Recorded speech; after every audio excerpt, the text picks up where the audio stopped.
Hi, Arnitha. How are you? Hey there. Oh my, you just Okay, moved so the back to first thing I'm going to Barcelona. say, I did. I think today is my 10th day. Okay. Okay. So I'm still adjusting. And I got to put a disclaimer. I was supposed to be back home, but I met this woman. Her name is Daria. I got her card here. Her name is Daria. And her and I started talking, and then we came into Starbucks, and and the time got away from me. And I was like, okay, I'm going to have to do this right here.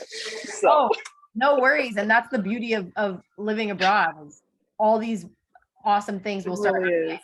Well, I want to introduce you to It really everybody. is. I want to introduce you to everybody, Arnitha. So you guys, Arnitha is, she's actually going to be helping me look for property in Spain. She has a team on the ground, and she also is an expert with healthcare insurance. She's been an expat for many years. She also has a son that she brought with her to Spain, and you homeschooled him as well, right? I did. Now, he came to Spain a couple of years ago when he was still in high school. Okay, He finished up high school out here, homeschooling. got it. And so for anyone who has teens and you're wondering, like, is this a good move when you have a teenager? I would say absolutely yes. And let me tell you, as a matter of fact, he did a video for me a couple of years ago about this, and I may put it back up on my website because it's good to hear directly from the kids, I think. But I will say this, the one thing living that last year of high school gave to him is, it put it like this. He had this idea or this thing within him that he wanted to build computers, right? I didn't even know about it. And one day he looks up and he goes, there's a couple of stores I want to go to. And so I said, okay, you map out our day, right? We're in a foreign country. He maps out the day, where we have to go, how we have to get there. He has to buy the Metro card, everything. I'm just following his lead. He takes me to an area out here that has all these tech stores, that he had already did research on. And it's my job as a parent to just support the hobby, right? So, Yeah. so he knew exactly what he wanted. We went in one store, in one, out, into another, and he bought everything that he needed. And within a week, he had a working computer. That was the first computer, the first PC that he built. Okay. Now, when we got back to the States about a year later, I asked him, I said, what made you want to do that then? And you know what he told me? He says, well, when we're in the States, you have to order everything online. He said, what I found out when we were in Barcelona is that I could just go in the stores and see everything. So even if I wasn't sure, I would have the choices there in front of me. And so I feel like today, especially because, he's in his second year of college now, and he works on his own. The computer he works on is one of the ones that he built. He doesn't go out and buy a computer. I don't know that he would have been able to hone that skill had he didn't have that experience out here. Wow. Because it gave him that opportunity to basically explore. Because for those of you who have never been to Europe, everything is so close to each other. The stores everything's walkable. And so it really gives you that chance, the opportunity to really explore and dive into things and have a different experience than you would back in the US. Well, before we get too ahead of ourselves, can you introduce yourself to everybody about, where you're from, when you first moved over to Spain, and, what you do for work too? Okay, that's a mouthful, right? Okay, originally, I'm a New Yorker. I consider myself a New Yorker. I'm a city girl. I've spent my time between New York and LA most of my adult life, with a little bit of London in there, when I worked in corporate. So I'm a city girl, right? Background is definitely corporate America, international law firms. Then I did a stint as a teacher, New York City teaching fellow. So I have an educator side as well. A few years ago, what really made me take the leap of faith, like Charmaine was talking about. I have to echo some things that she said about when you move, the universe moves with you. And so a couple of years ago, I went through a lot of losses in my life. Lost my mom, lost my husband, just a lot of back-to-back loss. And through that grieving process, I don't know that I really allowed myself the time to grieve. And then one day I just looked around and said, wait a minute, it has to be more to life than what I'm doing. So I knew I always wanted to live outside of the US, but I hadn't, I worked going back and forth through companies. And so I just decided to, sell the house, sell everything, and just pack up and go. And that's what I did. And I went traveling, I was just country hopping for quite a while. And Barcelona kept calling me back, and I kept kind of like rerouting myself back to Barcelona. Just kept rerouting. It's so amazing. I said, you know what? We're going to stay here for a while.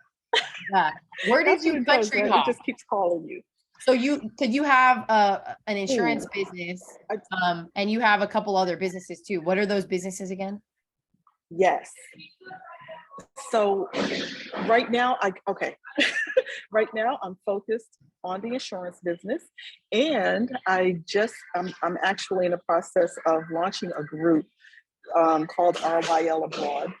And it's focusing on giving people strategies, step-by-step strategies to make the move. My focus, honestly, is securing yourself financially, right? Protecting yourself financially and building wealth that you don't have to worry about it being pulled from under you. Because I went through that through COVID. The business I was doing pre-COVID was heavily, heavily premised on travel. Okay. I actually had closed my brick and mortar insurance businesses and was like, nope, I'm going to do this instead. Still had my licenses, of course, but closed down the brick and mortar shops. Okay. And so my thing is, this is very doable, but I talk to a lot of single women. I talk to a lot of women that are in that middle part of life, still got plenty years before retirement, but are kind of just reassessing things, going, wait a minute, I don't know that I want to wait until I'm 67 to do something that I want to do and to be happy. And things are so volatile now in employment. And then a lot of them have the ability to work remote. So I speak to a lot of women that's in their 40s. Okay. Right in the middle. The kids are older, but they still have children. Some of them, unfortunately, have had an experience like mine where I lost my husband due to cancer. Things happen that you just don't foresee. And so my focus is the financial strategies, so that when life happens, the floor doesn't fall from under you, or you don't have to run back, to the States, because you have no other choice, that's what I focus on in my business. Interesting. And what are some of those, if you can share, what are some of those like financial strategies specifically that you help people with? Like, if you can share some of them with us. Number one, I say start out with knowing exactly what you want. You don't have to sacrifice the lifestyle that you want. A lot of times people start looking at, well, where are the cheapest places to live? Or they say, I got to find that remote job so that I can move. Yeah, that's great, but it's a difference in having a job and having a career. That's number one, right? A job is a little more temporary. It just kind of like fills the hourly need, right? Yep. So I say, you really have to first sit down and think about where you are with your career. See that if you can leverage that into a situation that can take you where you want to go. If not, look at other streams of income that can replace that income really fast in a way that, again, doesn't get pulled from under you. Okay. Okay. Insurance. A lot of the answers, believe it or not, is found in insurance. You know, um, for example, in a life insurance policy, you want to make sure that you have a policy with a carrier that understands that you travel a lot, you're a digital nomad, or that you definitely live abroad, so that you don't have a claim challenged. Okay. Number two, you want to look at the living benefits that are included, because life insurance is not just about the worst thing happening, right? It's about life happening. So, what if you are diagnosed with a chronic illness? What if you break your leg, it can't, or your hand or something, you can't work for 6 months or so? It's about all the things that can happen and you having a way to mitigate that expense so that the floor doesn't fall from under you. Okay. And unfortunately, a lot of people think that they can kind of like let's do without that, or it's like I've heard people go, yeah, but that's like throwing money away. And I'm like, no, that's definitely not like throwing money away. Number one, most things are less expensive when you come outside of the United States, so it doesn't cost as much as you think. Okay. Number two, if I can't work for 3 months and I'm accustomed to making, let's say, $6,000 a month, and now I can't make $6,000 a month, wouldn't it be nice to put in a claim with an insurance carrier and say, look, I need to put in a claim that will pay me maybe 25% of the face value of my policy. Maybe that'll put $30,000 in your bank account to hold you over for the months that you can't work. Wouldn't it be better to be in that position than to now be outside of the United States and can't pay your mortgage or your rent? So it's to me, it's a non-negotiable thing to because life is not going to stop just because you decide you want to move abroad. It's still going to continue on and things can happen. And so I like to have those things in place. I had a client last year. It was really, really unfortunate because it was someone who came to me before they left. And they just didn't think that they needed certain things. But their father then moved outside, because the father was retired. The father moved outside of the country, to kind of be in the area where they were. And 6 months after the father moved where they were, he suffered a stroke. And so they called me, and it was very little. It was very little to be done when it came to the nursing care that he needed there. Was it less expensive? Yeah, but did it drain his retirement funds? Yeah. They decided, because it was a severe stroke, that it would be better going back to where his sisters were in the States for continued care.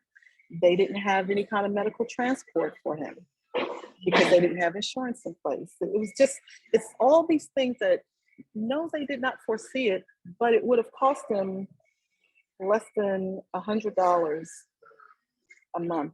It would have cost, for his age, it would have been less than $100 a month to have all of that covered, Okay. at his age and things like that. So that is what I focus on. I listen to, just like when you and I had the conversation, right? It's like, tell me what you want. Tell me what your goals are. Tell me where you want to be a year from now. Tell me where you want to be 2 years from now. And based on what you tell me, I look at it as the way I serve is to then look at how to help you get there financially and make sure that wherever I see risk, you're covered. If it happens, you are covered. That's my mojo. I That's love my that. mojo. So can I ask you, thank you for sharing all that. Can I ask you, what does it look like for some of us? And then I want to shift to the real estate side of things that you do. What does it look like Oh, yeah. for some of us who want to live abroad and we're like, we have, you know, our American healthcare or our Canadian or our Australian, and how do they get healthcare abroad? Like, what does that even look like? So, A travel policy okay. for living abroad? So, right, your healthcare in the States doesn't mean anything once you leave the States. So let's just take that out of the equation. Okay. Now, you can, depending on how you're doing this, let's say you go for an international medical policy, or let's say you're jumping right into the visa application, in which case you have to get a policy that's going to be a minimum of 1 year for most visas around the world, right? You can usually, when you go to apply for that visa, they'll tell you, okay, we do have some insurance recommendations for you. And, you know, health insurance outside of the US is super cheap.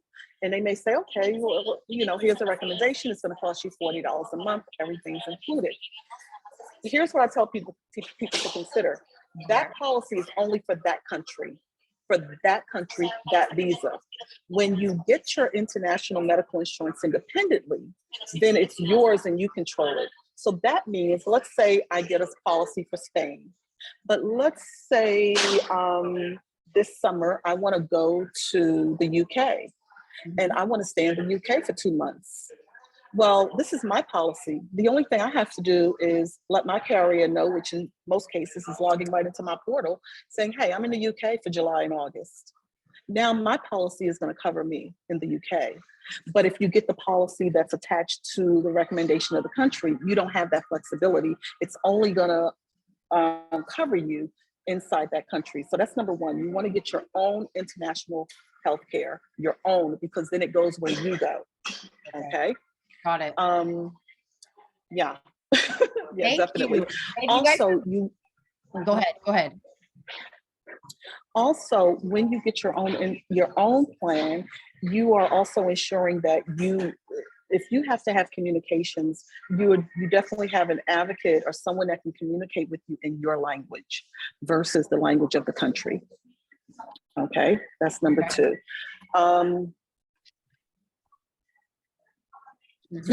Yeah, so it's but it's a couple of different kinds. You can get the international medical, you can get the global insurance. The global is typically going to start at a year. The international medical is pretty darn flexible. You can go with that like every 30 days and just keep renewing it. And for most of those plans, you can renew up to 2 years. Okay. So, thank you. Yeah. Thank you for sharing all that. And I've also put in the chat, if you guys have more questions about getting that international medical insurance, feel free to send Arnitha an email and she'll set you up with that with her insurance company.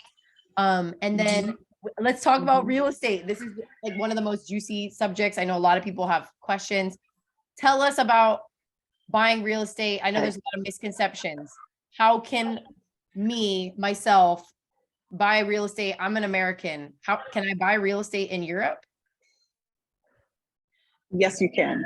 And just so you know, just disclaimer, my expertise is really in Spain, not like all of Europe, because there's so many different countries here, and I don't want to misspeak for another country.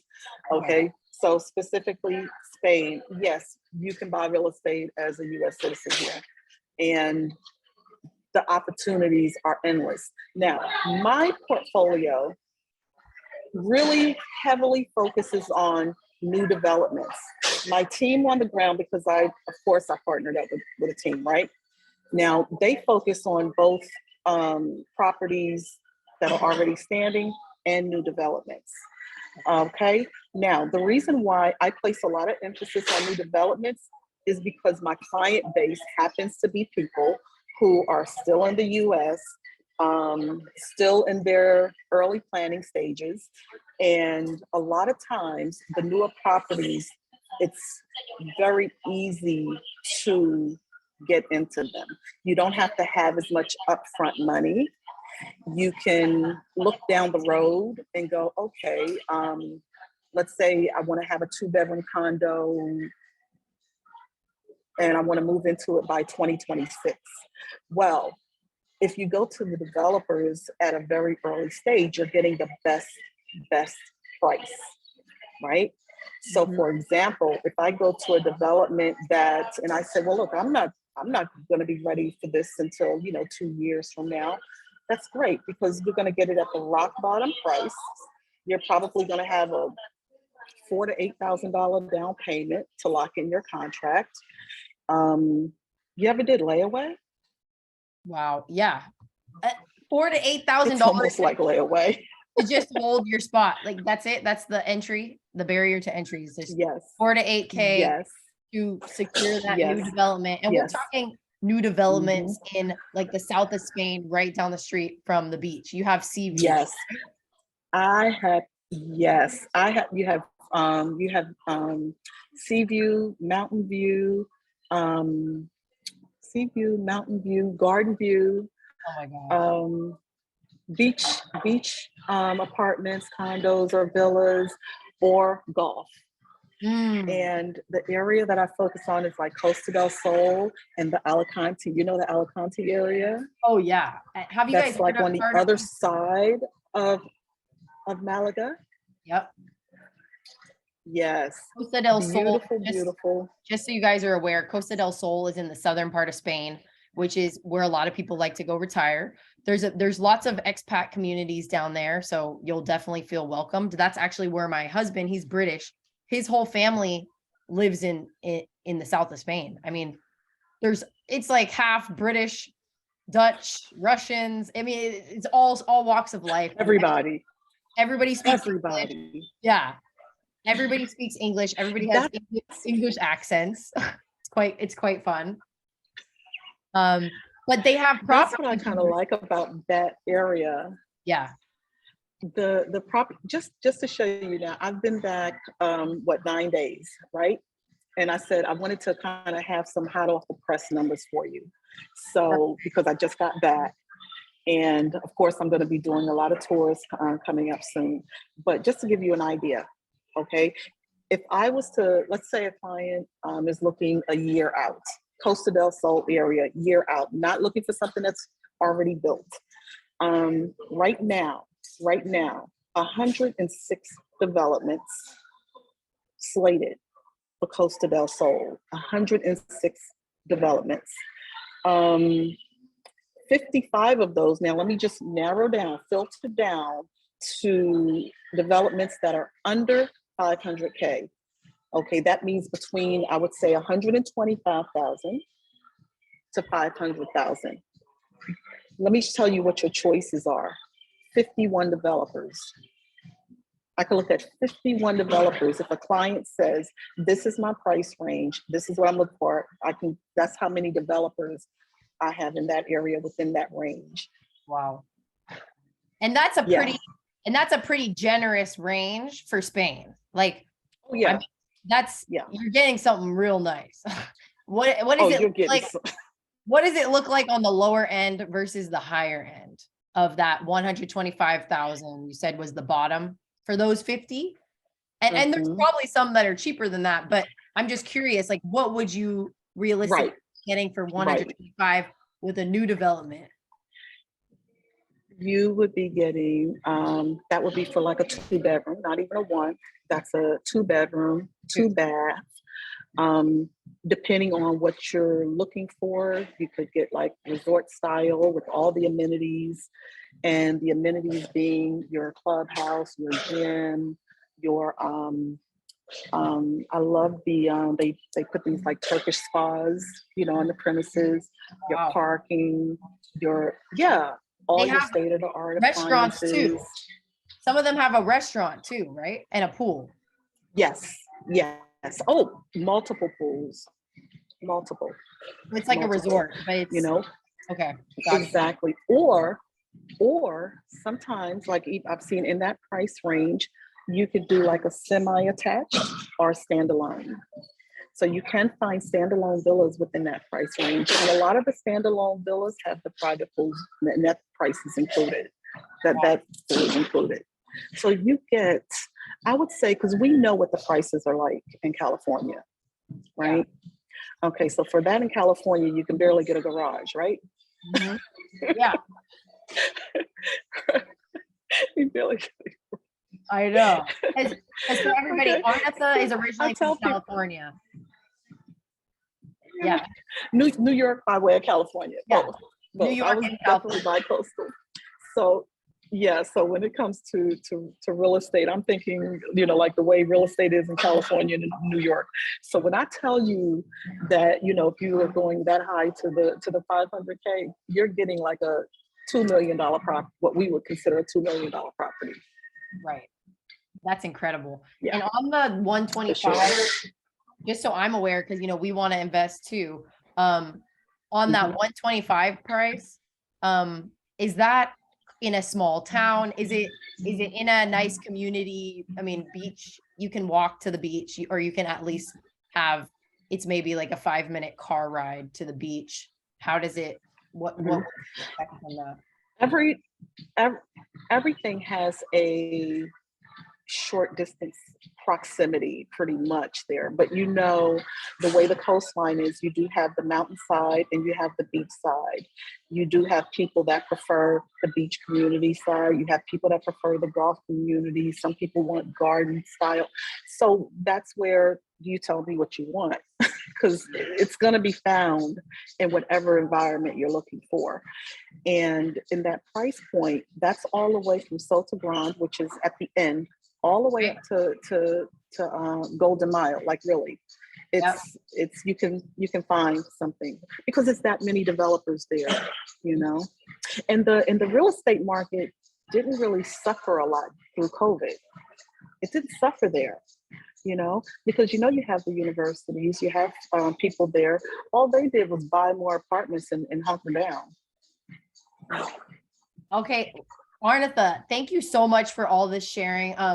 Jade said she completely amazing information. Thank you, Shauna and Arnitha. So I think light bulbs are going off in here, which is what we want to spark. We want to show you guys how amazing it can be to live abroad. Mhm. And we're here to support you. If you Mhm. guys want to chat with Arnitha, I've dropped her email and her website. So please send her an email, chat property investment. I hope you guys had some downloads there. Hopefully some of that resonated with you. It's a really exciting thing to be able to invest overseas. So thank you again. And then I'm gonna bring Lots of on, opportunity. yeah, let me bring on Pragati. Where is she? Okay, let me introduce you first. I like to do this little changeover. Pragati, are you here? Can you I'm unmic? here. Can you see me? Yes, I can see you. Okay. Because I switched on my camera. Amazing. I'd like to introduce you to Arnitha, who is in Spain. This is Pragati. Pragati lives in Switzerland, and hoping you guys can connect at some point too. Also. Yeah, absolutely. Absolutely. I was like, Yes. okay, I was looking for your all name. sounding really, really exciting. I was listening to the whole talk. I was here. I love Switzerland. Thank you, Arnitha, and we'll see you. I'll chat with you after. Okay. Thank you again.